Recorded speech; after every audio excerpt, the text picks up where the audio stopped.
G20 meeting recently in Hamburg, Germany, a global surge in left-wing violence has left campuses burning and cities smoldering.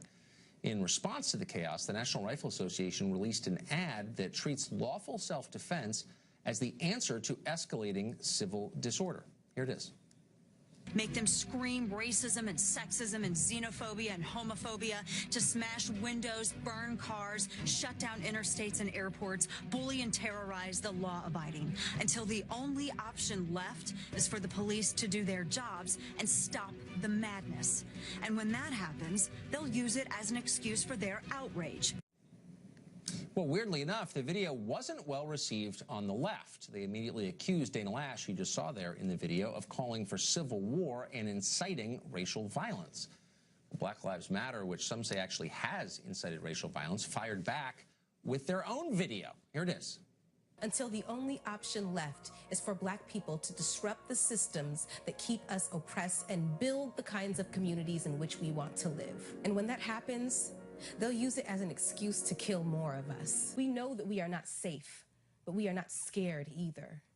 We will continue to produce media, teach students, march, and protest to not only protect the First Amendment as fiercely as the NRA protects the Second, but to protect our lives from gun-toting racists.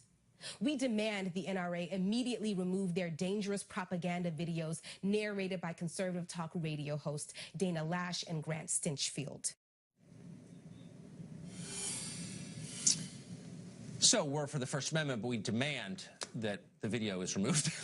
Dana Loesch joins us tonight. What's your response to that, Dana? Well, Tucker, thanks so much for having me. Well, that's actually incredibly ironic, and you just pointed that out. They say that they're for the First Amendment, but yet they want to do quasi-censorship, being that it's not actually a government entity, but they want to quasi-censor my First Amendment rights. Tucker, there's nothing at all wrong. There's nothing exaggerated. There's nothing at all bad that I said in the original ad. In fact, I think that that's the common ground that we should all come together on. We all condemn violence. We condemn the people who sanction violence. We condemn the violence itself, the people who endorse it, and the people who want to pretend that it doesn't happen so that it can go on and they can further ignore it. That's what we condemn. But this ad, it doesn't make sense. Look, Black Lives Matter, I think, began earnestly. I think this began as an organization, Tucker, that really maybe wanted to solve some of the discord between the Black community and police officers. And that's a noble thing. But what it has turned into, and the infusion of Soros cash, which, of course, there's a digital record out there about that, that's no good. And in fact, they've turned to fostering more division instead of solving it. It certainly does seem that way. And you can't, just for the record, be for the First Amendment and simultaneously demanding that people not be allowed to hear the opposing view, I would say. So, but they're not the only ones, Black Lives Matter, who took issue with your ad, which really got a strong reaction, for sure, in progressive America. There's a women's march planned, I think, tomorrow. I won't be going, in part a response to this ad in the National Rifle Association. What is it exactly? Yes. Yes, it is the Women's March, which, if you remember back in January, Tucker, they banned pro-life women. So it's some women only. It's not all women.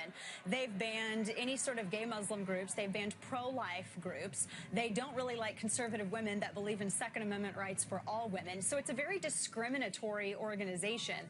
And they've decided to react in this manner to me speaking truth. They've tried to smear it and go after me and say that I was inciting violence. But, Tucker, the crazy thing is that these organizers have said way more. They've said actual incendiary things, and they've supported some pretty dangerous people. People like Louis Farrakhan, people like Siraj Wahhaj, who, if you remember, testified in defense of the blind sheik, who actually thought that jihad was physical struggle and talked about that.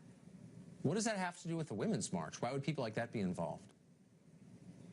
I have no idea, because the men that they actually support don't believe really in women's rights. Louis Farrakhan thinks women should be home in the kitchen, and they've partnered with Moms Demand, which is Michael Bloomberg's AstroTurf gun lobbyist organization, and they're just upset. I'm not even sure that they know quite what they're upset about, but they've decided to march together along with Black Lives Matter, which I find kind of shocking, considering that Michael Bloomberg, the founder of Moms Demand, believes in, quote, throwing young black men up against the wall and frisking them. That's a policy he supports to the point where he tried to stop the Aspen Institute from releasing video of him saying it. So Black Lives Matter hasn't released a statement on that, and nor has Moms Demand condemned it, and nor Tucker has the women's organization, the Women's March. They haven't condemned Linda Sarsour's call for jihad. So waiting for those videos.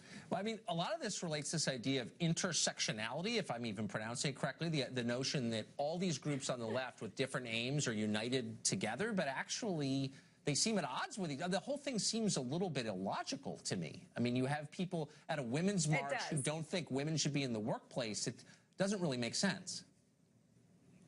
No, it does not. But the biggest thing about all of this, Tucker, and this is some of the ideology that these individuals actually promote, is that somehow leftism or progressivism has the patent on being a female. It has the patent on being gay or lesbian. It has the patent on being black or Muslim. And it doesn't. And that's what I find discriminatory.